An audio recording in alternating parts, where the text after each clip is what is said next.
எப்படி இருக்கீங்க? This is Sukanya. YouTube channel start பண்ணி இன்னையோட 61 days கம்ப்ளீட் ஆகிடுச்சிங்க. என்னோட சேனல் நேம் உன்னை பற்றி யோசி திங்கப்படுவர் செல்ஃப். உங்களுக்கே தெரியும், எந்த ஒரு விஷயத்தை ஸ்டார்ட் பண்ணாலும் this is my mom Padmavathi இவங்கள நினச்சது ஸ்டார்ட் பண்ணுறேன். இன்றைக்கி ரொம்ப ரொம்ப இம்பார்ட்டண்டான வீடியோ. இம்பார்ட்டண்டான டாபிக் என்னென்னா, சபரிமலைக்கு போகும்போது ரொம்ப ரொம்ப உஷாராக இருங்க. ஸோ நிறைய மக்கள் சொல்லாமல் போயிட்டு தான் இருக்காங்க. மண்டல பூஜை காரணமாக அந்த கூட்ட நெரிசலில் ஒரு நபர் இறந்துருக்காரு. கோழிக்கூடு சேர்ந்த மாவட்டத்தை சேர்ந்த ஒரு நபர் உயிர் இழந்துட்டார்.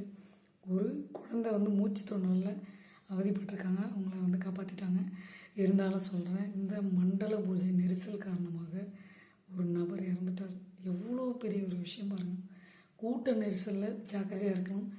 தென் செகண்ட் கேரளாவில் அமீபா என்ற ஒரு மூளையை உட்கொள்ளும் ஒரு பரவல், வைரஸ் கிருமி பரவிட்டுருக்கு. இது மூலயமா 36 பேர் உயிர் இழந்திருக்காங்க. ரொம்ப ரொம்ப ஜாக்கிரதையாக இருங்க. சபரிமலையில் போகும் பக்தர்கள் கேரளாவை சேர்ந்தவர்களாக இருக்கட்டும், அதர் கண்ட்ரிஸ், அதர் ஸ்டேட்ஸாக இருக்கட்டும், இந்தியாவாக இருக்கட்டும், வாட் எவர் எந்த பீப்புளாக இருந்தாலும், எந்த பர்சனாக இருந்தாலும் ரொம்ப ரொம்ப கவனமாக அந்த கூட்ட நெரிசலில் போகணும். தயவுசெய்து போய் சிக்கலில் மாட்டி சிக்கிடாதீங்க. ஒரு நபர் இறந்துட்டாங்க. ரொம்ப வருத்தத்துக்குரிய ஒரு சேடான விஷயம். வார்த்தை இல்லை. ஒரு சாமி கும்பிட போய் மண்டல பூஜையை பார்க்க போய் ஒரு நபர் இறந்துட்டார் பாருங்கள். என்டையர் பேர் சாமி கும்பிட்டாலும் அந்த ஒரு நபர் இறந்ததுக்கு எவ்வளோ ஒரு வருத்தமாக இருக்குது பாருங்கள். இந்த அமீபா தொற்று நோய் இது வேற பார்த்திங்கன்னா 36 பேர் இறந்துருக்குறாங்க.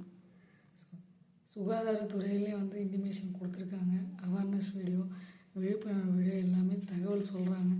அப்படி இருந்தும் இந்த இன்சிடென்ட் நடக்குது. கூட்ட நெரிசலில் ஒரு நபர் இறந்துருக்காருன்னா எவ்வளோ பெரிய வேதனையாக இருக்குது பாருங்கள்.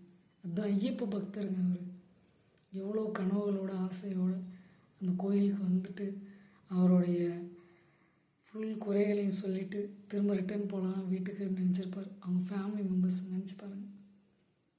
இந்த தகவல் அவங்களுக்கு சொல்லும்போது எப்படி ஒரு அதிர்ச்சி இருக்கும் பாருங்கள். ப்ளீஸ் ப்ளீஸ் மக்களே, ஐயப்ப பக்தர் மக்களே, பார்த்து கவனமாக இருங்க. பம்பை நதியில் குளிக்கும்போது சரி, உங்களுடைய காது மூக்கு இதை க்ளோஸ் பண்ணிவிட்டு குடிங்க. உங்களுக்கு தொற்று பரவாமல் இருக்கணுன்ற ஒரு நல்ல எண்ணத்தில் தான் சொல்கிறேன். தென் கூட்ட நெரிசலில் டிலே ஆனாலும் பரவாயில்ல, போய் சிக்கலில், அதாவது சிக்கிக்கிட்டு மாட்டிக்காதீங்க, சிக்கலில் விழுந்துடாதீங்க. உயிரே இழந்திருக்குன்னா பார்த்துங்க எப்படிப்பட்ட ஒரு செயல். சீலிட்டர் காய்ஸ், உங்கள் சுகன்யா. லைக் பண்ணுங்கள், ஷேர் பண்ணுங்கள், சப்ஸ்கிரைப் பண்ணுங்கள், பக்கத்தில் பெல் பட்டனை கிளிக் பண்ணுங்கள். நீங்கள் அவேர்னஸ் விழிப்புணர்வோடு இருக்கணும்னா அந்த பதிவை நான் ஷேர் பண்ணுறேன். இதை நியூஸில் அப்டேட் பண்ணாங்க. நிறைய பேர் தெரியும். தெரியாதவங்களுக்கு இது போய் ரீச் ஆகணும். அதுதான் என்னோடய கான்செப்ட். சீலிட்டர் காய்ஸ், உங்கள் சுகன்யா.